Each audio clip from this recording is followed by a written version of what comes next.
Before the Eyes, a series of audio descriptions of contemporary art exhibitions.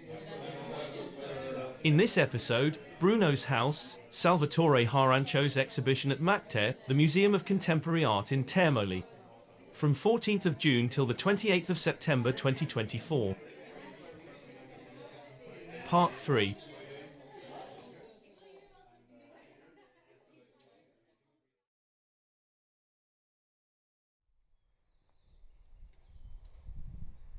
I walk down the driveway to the museum. The pavement is made of white stone sanpietrini, arranged to form patterns resembling palm-shaped capitals. In front of me is the museum wing, designed to host workshops, events, and conferences. The facade displays the museum sign and a poster for the current exhibition. To the right, a flight of steps leads to a small clearing surrounded by the garden. In the center of this space, paved with white concrete, stands a permanent sculpture commissioned to Salvatore Arancio. This marks the first time Arancio has created a public work of this nature in his artistic career. Designed specifically for this location, the sculpture serves as a seat and combines forms reminiscent of both human and plant elements, inspired by the sculptures Arancio observed at Bruno Weber Park. To get a comprehensive view of the work, I step back slightly and move to the southwest. Standing at a total height of 185 centimeters, the sculpture comprises 3 concrete parallelepipeds of different sizes and colors. These blocks, with their rounded irregular edges and varying heights, are stacked one on top of the other. Molded to give them a rough and irregular appearance, the blocks are designed to resemble handmade clay. Indeed, their surfaces feature striations and variations in volume. By choosing to give the concrete the appearance of clay blocks, the artist intends to evoke and perhaps even pay homage to the material underlying his creative process. The first of these blocks, the most voluminous one, is placed horizontally with one of its larger sides in direct contact with the pavement. This parallelepiped serves both as a base for the other 2 blocks and as a seat for visitors. It measures about 70 centimeters in height, nearly a meter in depth, and 36 centimeters in width. Embedded on its outer sides are 3 bronze elements that appear as organic forms, balancing between the abstract and the figurative. The feeling is that of standing in front of heavy elements resting on a soft surface, almost as if they were sinking into a pillow. On the left side of the lower block, a dark-colored element emerges, vaguely resembling the shape of an equine leg, with the knee pointing upward and a hoof to the left. This is topped by another form resembling a river stone, whose color varies from greenish to yellowish. On the right side, however, are 2 other pieces with sinuous volumes and profiles, vaguely reminiscent of gourds, one dark gray and the other brown, arranged side by side. Above this main block at one end, there is a second block of smaller size and thickness, colored between lime green and dirty yellow, measuring about 20 centimeters on each side.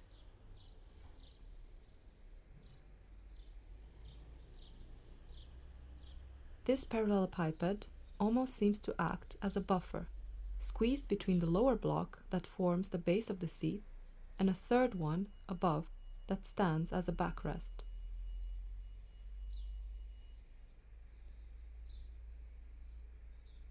On one side of this intermediate block, corresponding with the back of the seat, protrudes a 30 centimeter long bronze finger, colored copper green with dark veins, as if emerging from the material.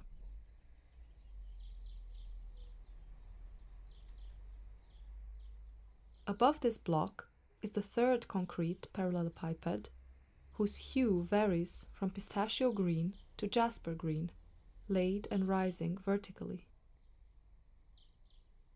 It measures about 45 centimeters wide by 93 centimeters high and 45 centimeters deep. Set on its face toward the back of the seat is a black bronze sculpture, as if to decorate the back of a throne. The bronze tile appears to depict an animal face, perhaps the hairy face of a monkey, and its finish makes clear the reference to the material from which it was molded. The artist's movements are evident in the creation of the weave of undulating and irregular shapes that characterize the surface of this face, in the marks that form the narrowed eyes and the grimace of the mouth with the corners downward. When conceiving this public work, Salvatore Arancio's intention was to make sure that the piece also had a practical function for the MACTE audience. Visitors to the museum and its garden, as well as the future library, will be able to take advantage of its seating to take a break, thus complementing the sculpture with their presence.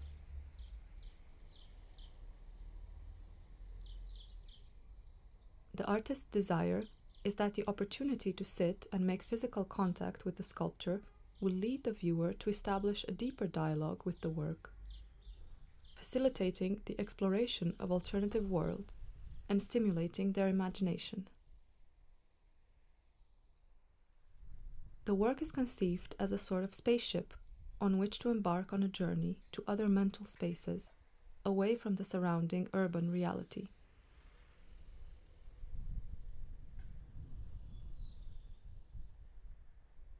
I climb the steps leading from the garden back to the museum's entrance plaza.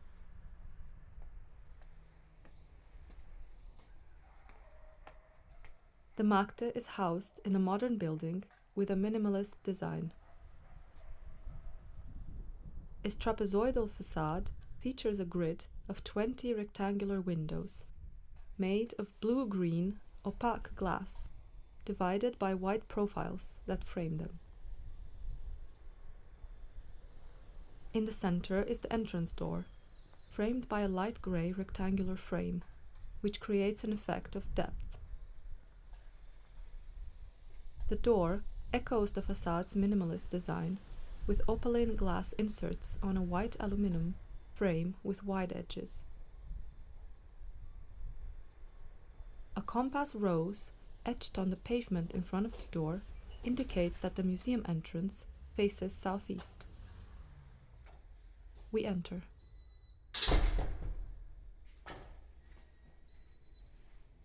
The first thing we notice is the music from the soundtrack of the video that is part of the exhibition. We are in the passageway at the entrance to the museum. The use of large windows in the ceiling and in the 3 large walls bordering the entrance maximizes natural light.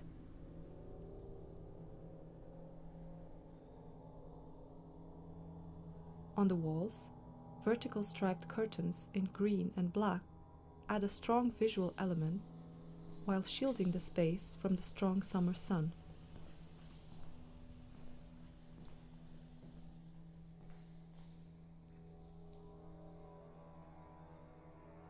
The museum structure is designed with functionality and accessibility in mind. Indeed, the wide openness and lack of physical barriers at the entrance facilitates access for visitors of all ages and abilities. I make my way to the reception desk located to my right. Past the first dividing wall, I continue down the corridor that opens to my right and reach the heart of the exhibition space. As recounted in the first episode, the building that now houses MACTE was built on the skeleton of an old local market. After renovation, the circular area outside the market, the plaza, was enclosed and transformed into the main exhibition hall, with 7 other rooms oriented radially around it, following its circumference.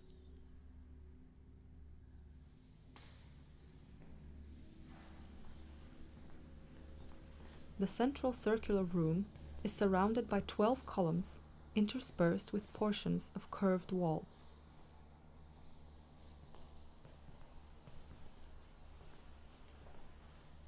Salvatore Arancio's main installation is located in this space, featuring 8 sculptures of different shapes and sizes, on a platform of rough grey bricks, commonly used in construction and blending well with the museum's grey floor.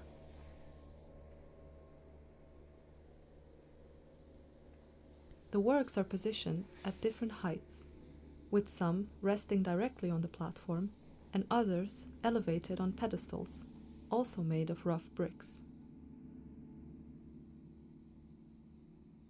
The titles of the sculptures, such as Interstellar Generator and Cyro, take us into cosmic space, or otherwise, with Alpha Beta Gaga and Resonator, into a very colorful and playful world. Arancio's sculptures possess a chameleon-like appearance. Their iridescence seems to stem not merely from variations in lighting and perspective, but from an internal movement of their own.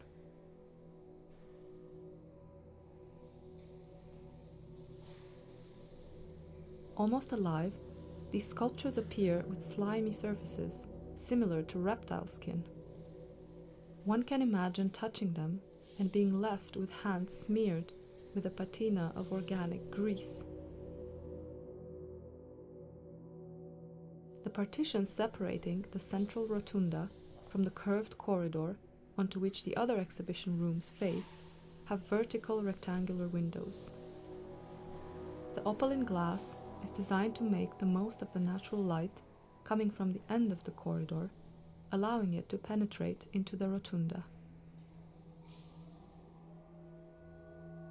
The first side room to our right houses an installation titled Mind Echo Unit, consisting of 5 iridescent sculptures shaped like large pins, each about 1 meter high, sitting on a shiny black puddle made from epoxy resin.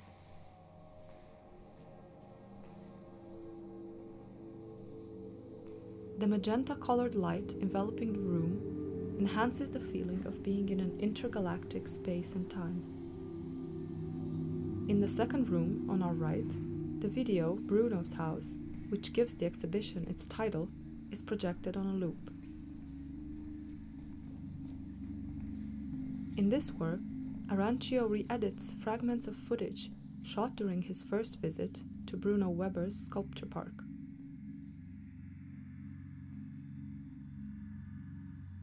A sequence of images characterized by subjective visuals combine without fading, proceeding in sudden bursts and taking us on a psychedelic journey through the architecture and sculptures of the imaginative world Weber built near Zurich. The video has a deliberately low-quality resolution, with images seemingly disturbed by a slight sleet effect that renders them ethereal. Combined with somber and sinister music by British musician Scanner, the video powerfully conveys the idea of plunging into the artist's mental archive and memories.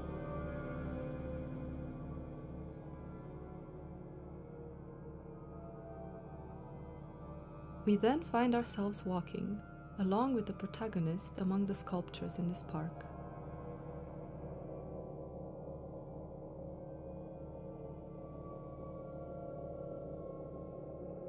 We traverse what looks like a bridge, with a flight of steps seemingly built of reinforced concrete.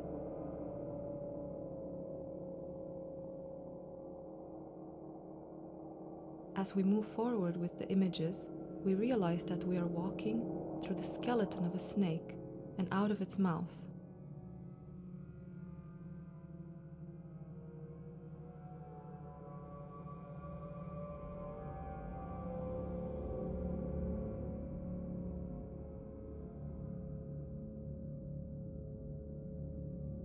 Descending from this structure, we continue to look around.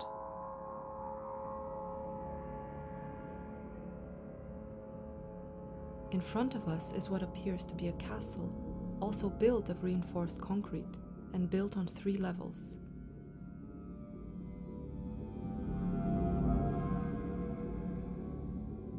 The first level has a portico supported by unusually shaped columns, while the second level appears to be residential with a similar portico. The top floor shows 5 windows mounted on faces with monstrous features.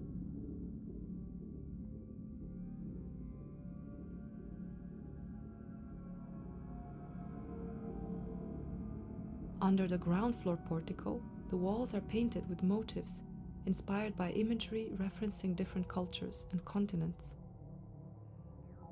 A peacock is also noted outside. The video follows the peacock towards the castle's entrance until it reaches its front door, which bears a design representing a kind of candelabra. The door is surrounded by a concrete frame that resembles human hair, flanked on either side by 2 anthropomorphic sculptures that seem to act as guardians.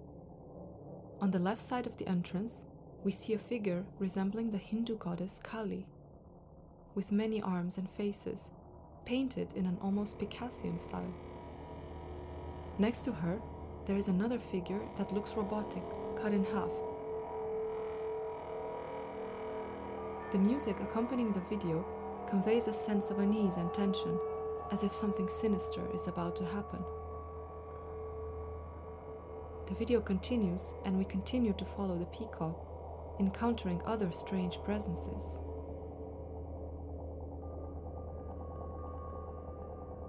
These include a Pied Piper with an almost demonic face and other fantastic animals lining the walls of the building. Under the portico, we notice concrete seats with backs shaped like faces, with expressions between the luciferous and the meditative.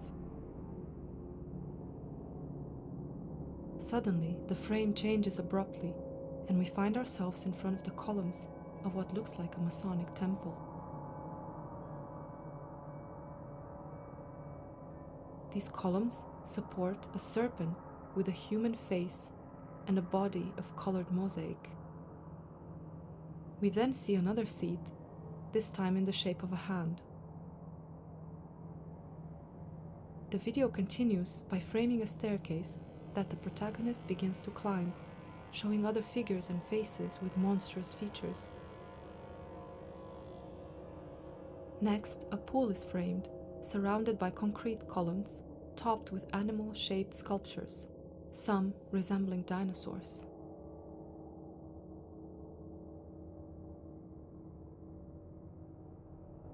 We then see 2 thrones in the likeness of birds. The wings from the armrests and the legs serves as the legs of the throne. Afterward, we see more fountains carved in the shape of kangaroos and other sculptures scattered around the park in no apparent order, including zoomorphic columns and petrified birds with mosaic feathers.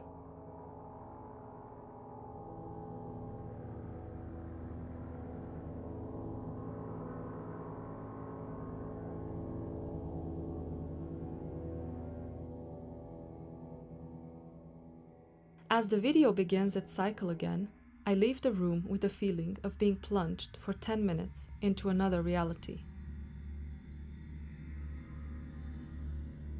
Exploring the strange sense of disorientation that sticks with me, I head toward the museum exit, wondering if Bruno Weber's park really exists, or if what I have just seen is just a hallucination. I wonder if the exhibits are actually ceramic sculptures, cocoons, or alien exoskeletons. As if emerging from a damp cave, I open the door and am almost blinded by the strong sunlight.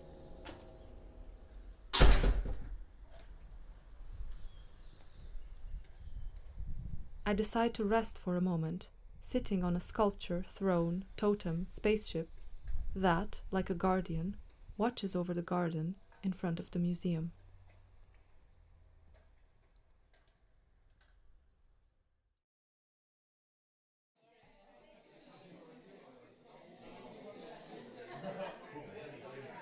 You've listened to the third part of the new episode of Before the Eyes, dedicated to Salvatore Arancio's exhibition at MACTE, the Museum of Contemporary Art in Termoli, September 2024.